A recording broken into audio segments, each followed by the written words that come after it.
On the island of Saint Helena, in the early hours of May 5, 1821, the most powerful man Europe had ever known lay dying in a damp, mold-infested bedroom, attended by 3 British physicians who believed, with complete medical confidence, that they were saving his life. Napoleon Bonaparte had spent his final months vomiting blood, wasting away to a fraction of his former weight, and enduring abdominal pain so severe that witnesses described his screams echoing through the residence.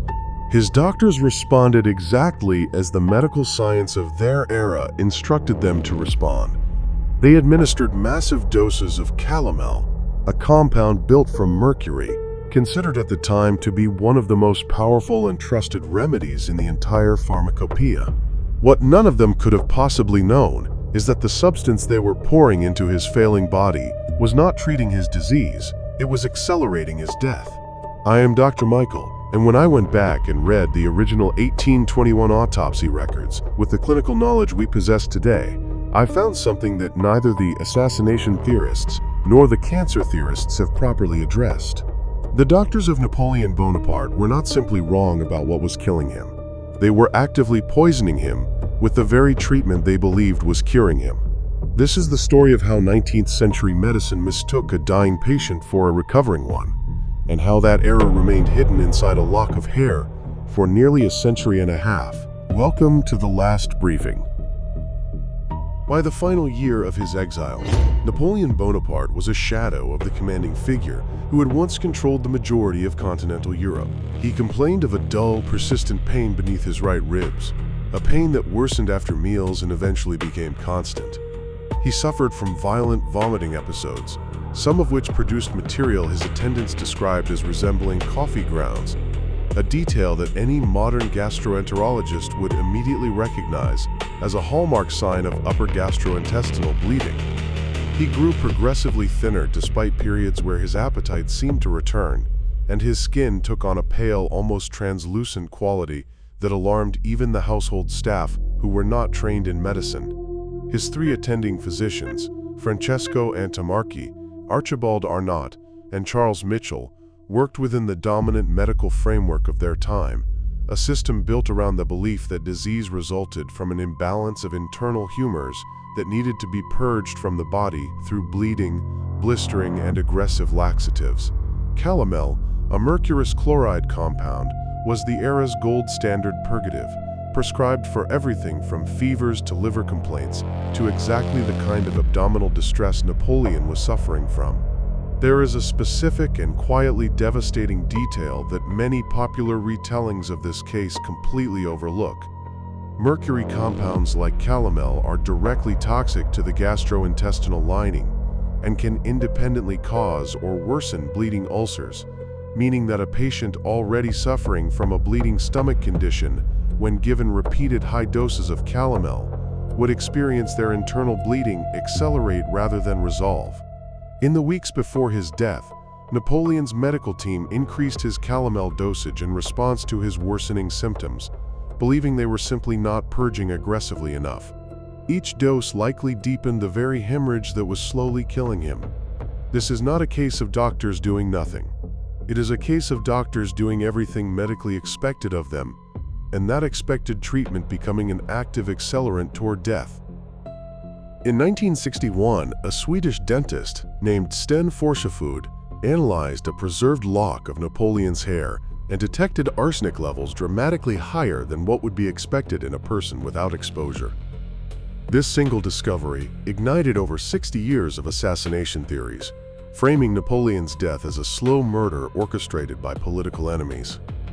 The theory possesses genuine intrigue, and for good reason. Subsequent testing throughout the following decades confirmed elevated arsenic levels, not just at the time of his death, but across multiple points throughout his entire life, including childhood. But here's the detail that gets left out of nearly every retelling of this theory, and the detail that changes the entire clinical picture.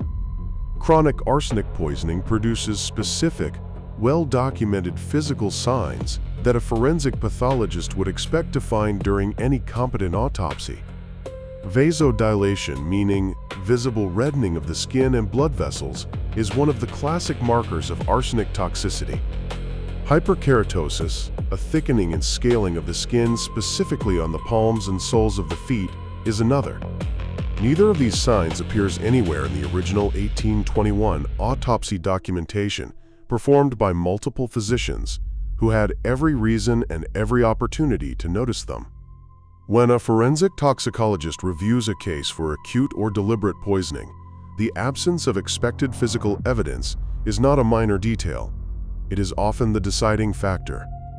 What the elevated arsenic levels actually point toward, when examined without the assumption of murder, is something far less dramatic and far more historically fascinating: chronic environmental exposure.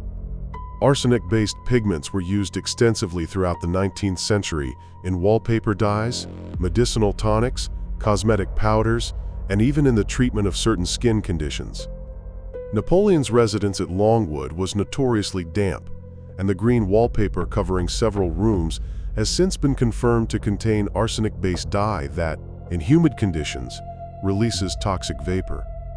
In other words, Napoleon was very likely absorbing arsenic slowly and continuously for years through the walls surrounding him and the products he used daily, not through a single, targeted act of assassination. The final piece of this diagnostic puzzle involves something Napoleon's physicians had absolutely no scientific framework to even consider. His father, Napoleon Bonaparte, died at a similar age from a condition producing remarkably similar symptoms: severe stomach pain, vomiting, and progressive wasting. His sister Pauline also reportedly suffered from comparable gastric complaints throughout her life.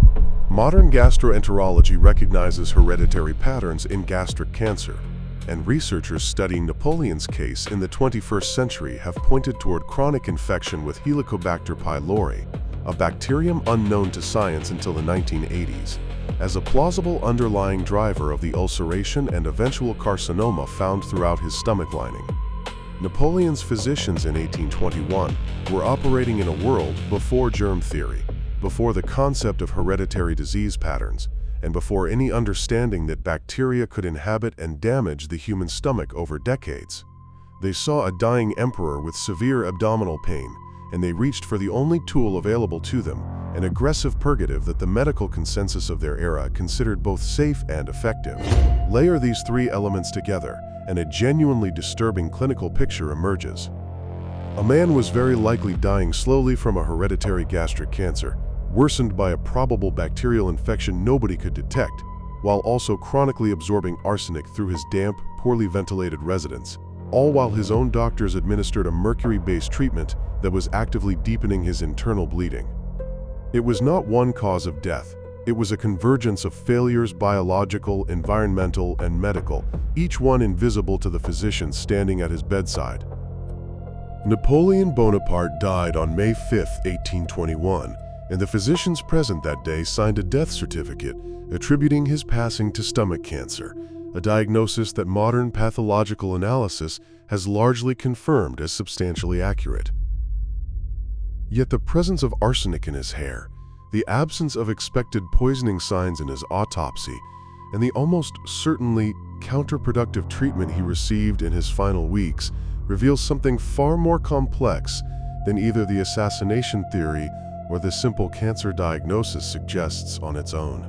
This was not a case of murder, and the evidence does not support one, but it was absolutely a case where the medicine meant to heal him may have hastened the very death his doctors were fighting to prevent. A pattern of well-intentioned harm that still occurs in hospitals today, whenever treatment protocols fail to keep pace with an evolving diagnosis. The men who treated Napoleon Bonaparte were not incompetent.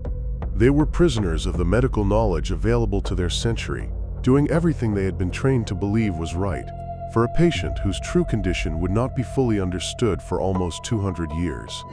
If you find this kind of forensic re-examination of history fascinating, subscribe to The Last Briefing, because there are other cases in these archives where the official diagnosis and the true medical story turned out to be very different things. Stay analytical, stay critical, and above all, stay human.